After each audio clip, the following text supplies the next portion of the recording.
This is a response video to Deborah Cooper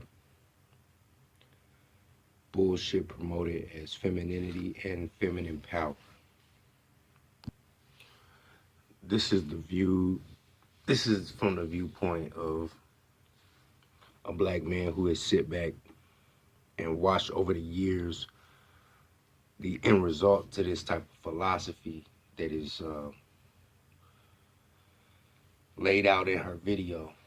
And the end result of this type of philosophy and mindset, it's not a good one. The way that this movie ends is there's not no pot of gold at the end of the rainbow. It's more like a Shakespearean tragedy, if you will. I come from a big family, and both sides of my family, mother and father's side, have a both of my parents have a sizable number of siblings. And I come from a big family, and on one particular side of my family, there are a lot of females or women, I should say, and a lot of them adhere to this particular philosophy and mindset. And a lot of the older matriarchal women in this particular segment of my family promote this. But I sit back and I watch their life and their end game, and I contrast it, and I see the results of the philosophy that they lived, and it hasn't been good. And it angers me when I see them promote this to the younger generation of females within my family, and the younger generation of females in my family. I don't know if they're following along, or I don't know if they're particularly receptive to it. I would, because I don't know what's going on in their mind and whatnot, but I would estimate that a lot of them are, because I see a lot of them repeating the same steps and whatnot. But I just want to pull my younger cousins and whatnot, my younger female cousins and whatnot. I want to pull them to the side and say, listen, I know what Auntie such and such said to you, but take a look at her. Is that how you want to end up? Because she's giving you advice on your life and on, your mating practices and on, your intimate relationships with men. But look at her and look at her track record of intimate relationships with men. I just want to pull some of my relatives aside, some of my younger female relatives aside, and just say, listen, if you listen, if you follow that advice, you gonna go down the same bumpy, dusty, toe up road that she went down. Now that I got my mini rant out the way,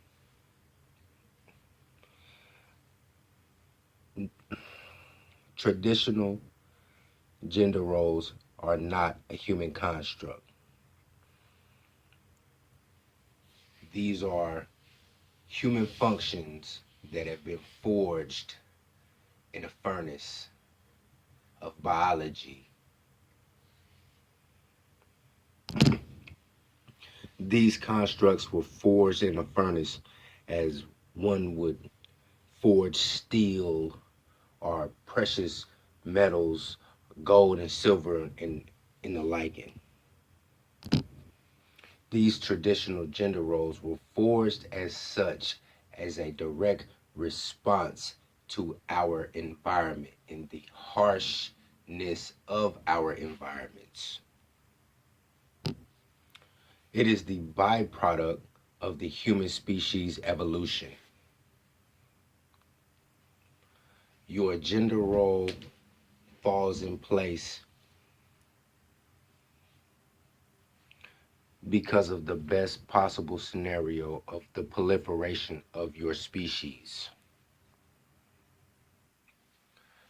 As the human species, it is in our best interest that certain traditional gender roles be as such for our survival on this planet.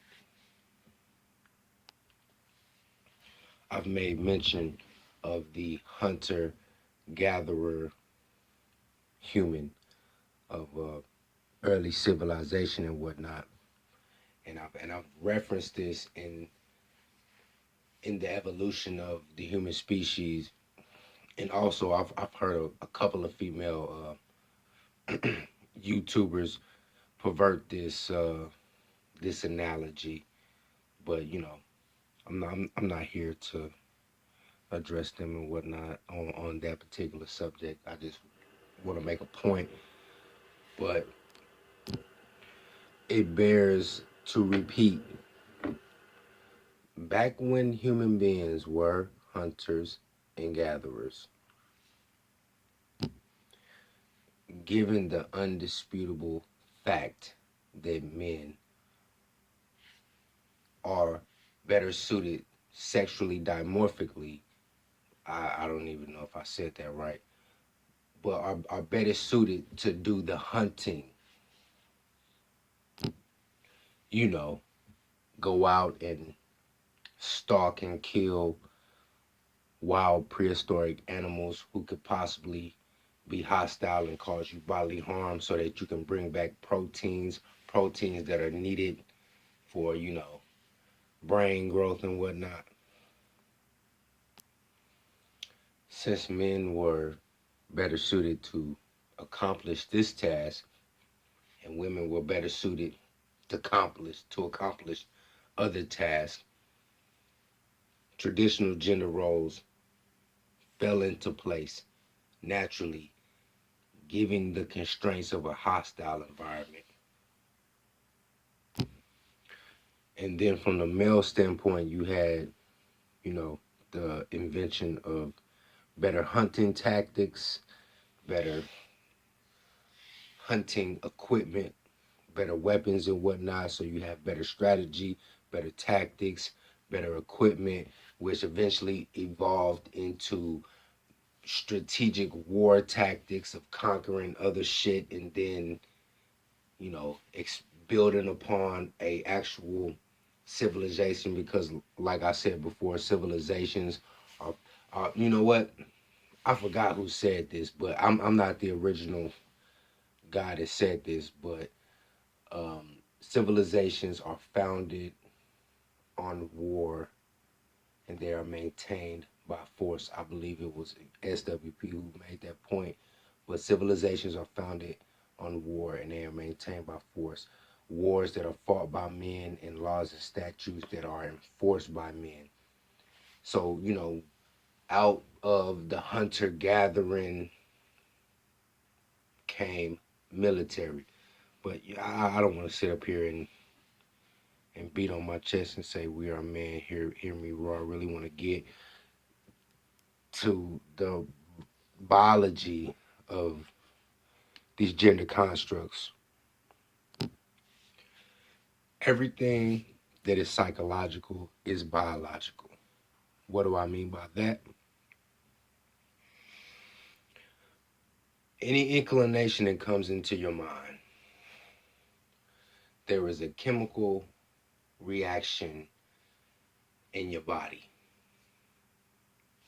Like when you see a person whom you're crushing on, but you're too shy to actually say something. You see this person and, anxiety, your endocrine system comes into play and chemicals are released that makes you anxious and whatnot.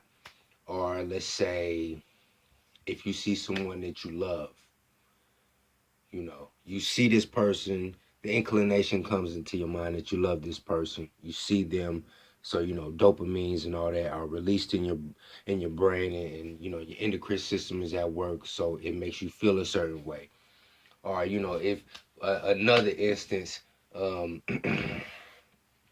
if you're familiar with the black community, if you ever lived in a black community or walked down a black block in the black community, walk down a block in the black community, if you were to see a pit bull roaming the streets off its leash, as soon as you see this particular canine, you automatically associate that with danger. What then is activated? Your flight or fight, your fight or flight responses. You know, your blood starts pumping, blood gets pumping into certain extremities and whatnot, and adrenaline is released into other extremities. That's why if you ever get into a hostile situation, or altercation or whatnot, but then the altercation inevitably de-escalates. If you ever are getting into an argument and you about to fight somebody, and I learned this, I forgot the author of this book, but the book is called Mind Fist. But when your fight or flight responses are activated, but you don't fight, or you don't flight, or you don't take flight, the extra adrenaline that pumps to the extremities that would enable you to fight or flight, it's a lot of energy that pumps into those. Like, if you get into a situation where you need to fight or flight, adrenaline gets pumped into your legs, into your arms. But if you don't fight or flight, that energy needs to get released some way, somehow. So your legs might shake or your arms might shake because that energy needs to get out one way or the other. You know, I mean, it's a misnomer, amongst people when they get into a hostile situation and your knees shake. Don't think that you're a coward because your hand, when you get into a hostile situation and your hands and your arms and your legs start to shake. That's adrenaline. That's your fight or flight responses. That's your parasympathetic. I don't know. I think it's parasympathetic. No, that's your sympathetic, or is it parasympathetic? Either way, all my biology majors know what I'm talking about. But that's your fight or flight responses looking out for you. But my point is, when you have an inclination in your mind, there's a chemical reaction in your endocrine system, which is the chemical system of your body, which actually affects your body, which in turn can affect your behavior. Now you may be asking, well, Benjamin D'Souza, what does that have to do with traditional gender roles and not so traditional gender roles? Interesting question. I'm glad you asked. Like I said before, everything is psychological, is biological. Your behavior, the way that you are, a lot of the time, it's already embedded in your DNA. And my point is about traditional gender roles is that traditional gender roles was a necessity for the survival of the human species on this planet. And this has been forged in the furnace of biology and the response of our environment over thousands of years. You compare that to the past 40 or 50 years of certain segments of the human species trying to alternate these traditional gender roles. It's going to be an extreme, I wouldn't want to say learning curve, but it's like trying to train lions to be herbivores. Trying to train herbivores to be not carnivore. Scratch that. Trying to train carnivores to be herbivores. Like, herbivores don't have the tools to be carnivores because they don't have the canines to tear the flesh.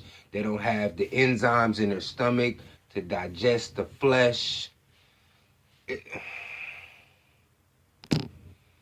their initial genetic makeup and their environment formed them in a way to only eat plants.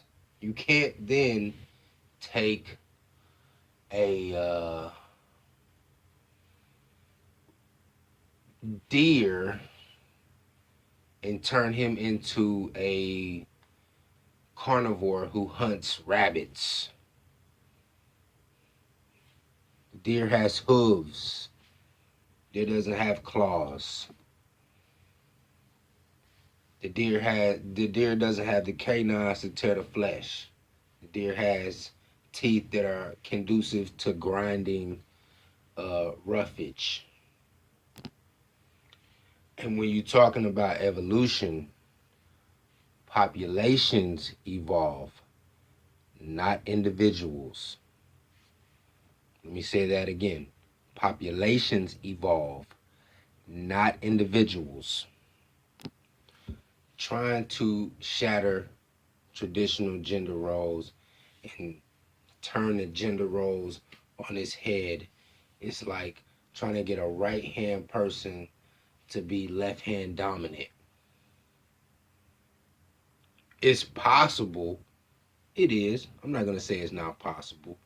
Over many hundreds and even thousands of years, you could completely turn the entire gender role dynamic around to where women have what is considered today as masculine gender roles and men have what is considered today traditional feminine roles. Yeah, you can do it, but it's going to take time.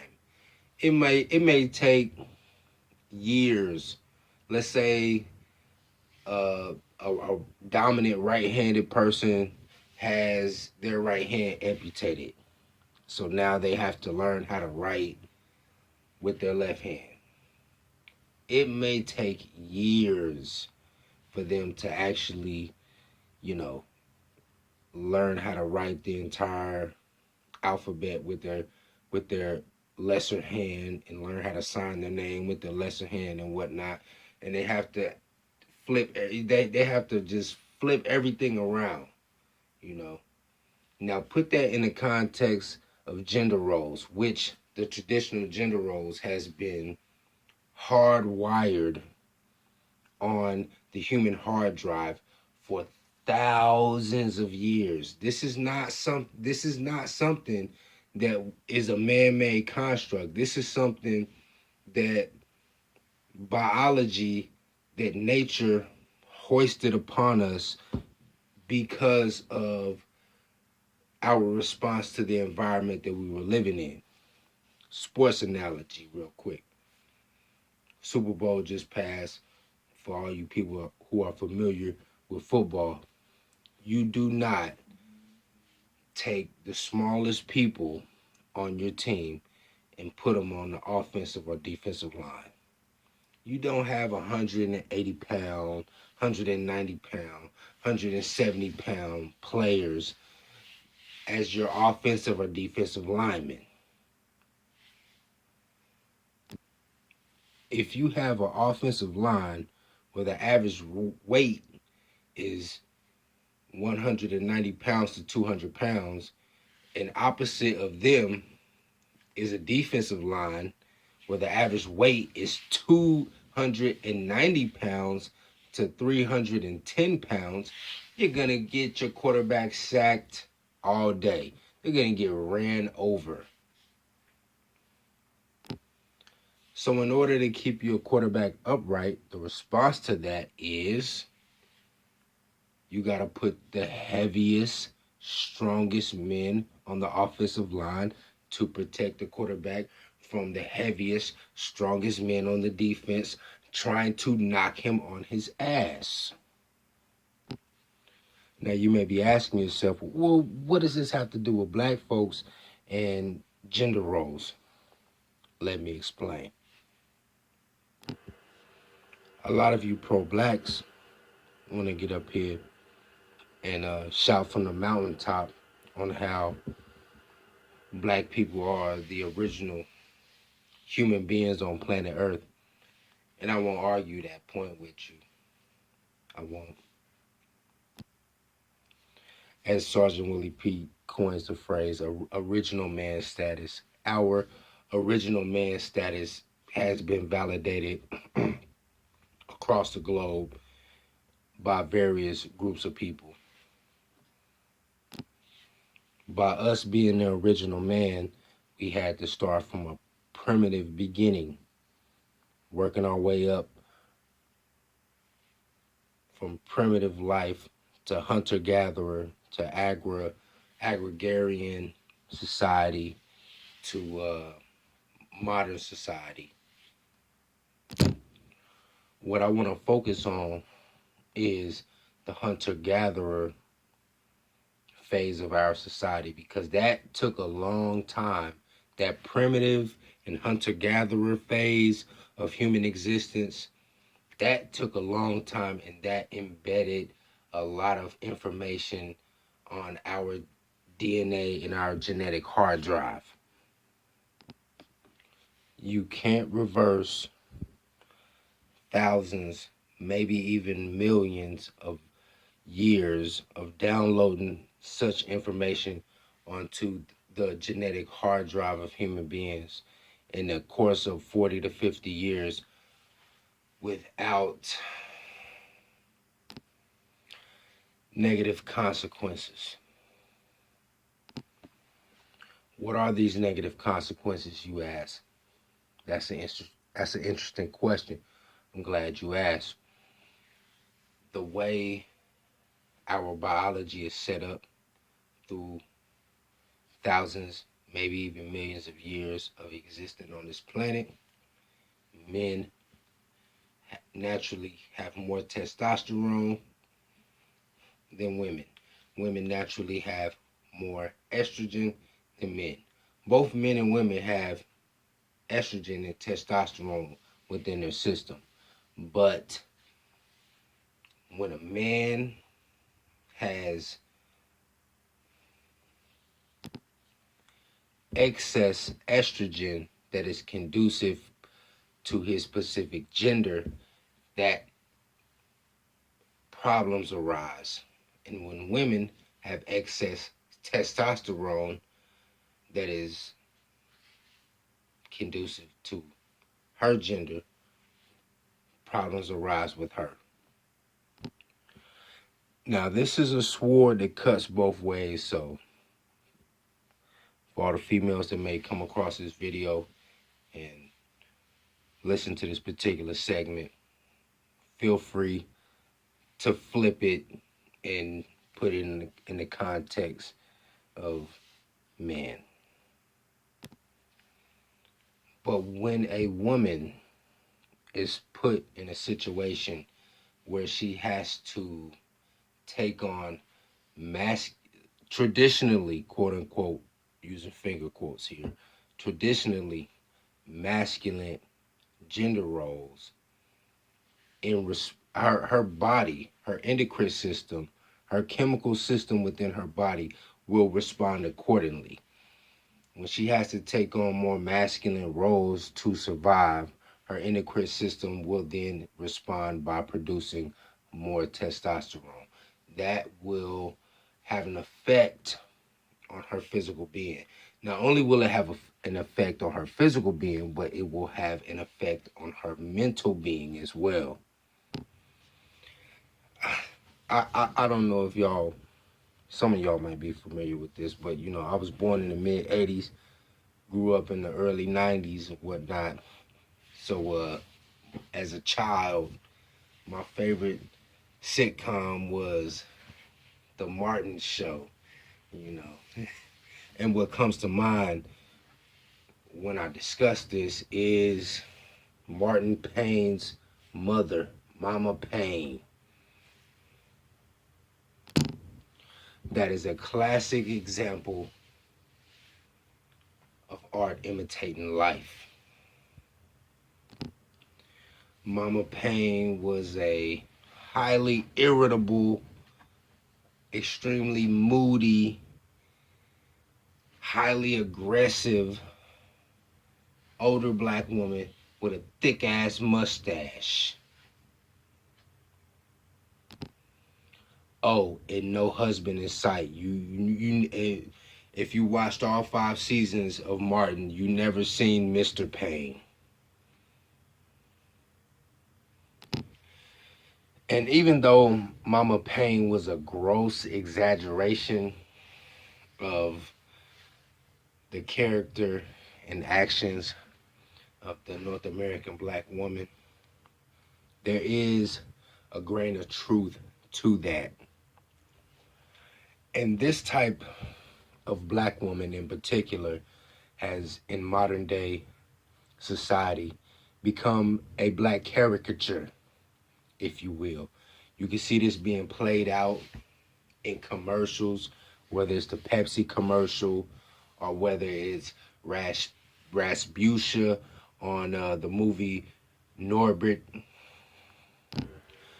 These are all gross exaggerations, but when all peoples of all walks of life around the globe who've been in close proximity with black women, when they look at these images on the media, they can kind of see, they like, yeah, that chick that I work with, Eloquisha, she kind of reminds me of Mama Payne, or she kind of reminds me of Rasputia, etc., etc. But biology comes into play because what we have in the black community is, for the past 40 to 50 years, we've had our women actively and aggressively bucking the traditional gender roles, and their biology has compensated for this. And the unintended consequences of this was they would inevitably become less desirable to not only their men but all men across the board. See, when you buck the traditional gender role or gender role normativity, I don't even know if that's the term, but when you buck that, your biology compensates to suit your body, and in case if you are a female and you are taking on more masculine gender roles and whatnot, your body is going to produce more testosterone. If your body cannot compensate for the excess testosterone that's in your system, you are going to grow unwanted facial hair. You are going to develop more masculine muscles. Your mood is going to be thrown off because you have a chemical imbalance. Too much testosterone in a woman is not good because it will make her moody. And first generation, they start tweaking the gender roles and taking on more masculine gender roles and whatnot. By the second and third generation of said segment of society, you will have women who uh, suffer from male pattern baldness. They'll start losing their hair earlier because of the excess testosterone in their system. They'll start growing mustaches, like they'll start getting a little uh, teen stash or stwash. I don't know what the term is. Or tween stash or whatever by the age of their mid-20s. By the mid-20s, you catch some of these chicks, stay with them for a weekend and don't let them shave. Or if they don't shave, you'll be looking at them by Sunday evening.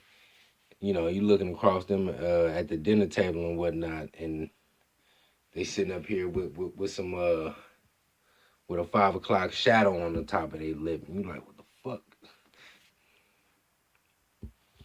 They start developing broader shoulders. They start to get them linebacker shoulders and whatnot. And this redefined definition of femininity, by and large, is not desirable to men across the board. You cannot undo thousands, maybe even millions of years of human evolution in the course of 40 to 50 years.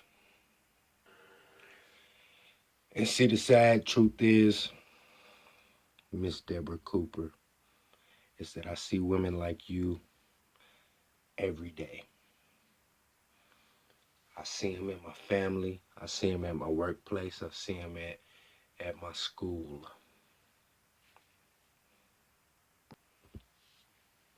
I see the women in my family extremely upset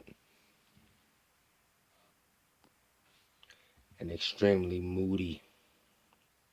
And I see the effects of the hormonal unbalance taking a toll on their physical being. I work, have a factory job. It's hard labor. Gotta lift heavy shit every day. I see the older black women in their 40s and their 50s. When they walk in there, they have this slow gape about them and this menacing scowl on their face. Some of them have excess hair loss and excess facial hair for years of operating under masculine gender roles, which inevitably threw their hormonal system off balance. And they try to put on a good front. They try to keep a good poker face. And they try to give off the impression that, they got everything together, that everything is going to work out for them, that, they got it all figured out. But from time to time, when they think no one's looking, I'll cut a glance at them and see a look on their face of despair. And these are older black women who walk around with a permanent scowl on their face. And what disheartens me the most is that when I go to university and I'm walking through the halls and whatnot, I might come across a young black woman, late teens, early 20s, and she got this same look in her eye, same look on her face, because she was fed this role reversed, cattywampus, gender dynamic philosophy, and now she's trying to live it out for her natural biology, which has been forged over thousands and maybe even millions of years, is counter to that. And she's going, and I see the look on these young black women's faces, and they are in a state of limbo. And this type of proliferation of this abolishing of traditional gender roles is doing nothing but throwing young black women to the wolves to turn out to be nothing more than the old bitter black women that I see. And in some cases, sometimes I feel pity for these older black women that are stuck doing manual labor in their 50s. And it disheartens me even more when I see young black women who have the potential to rise above that, falling down the same path.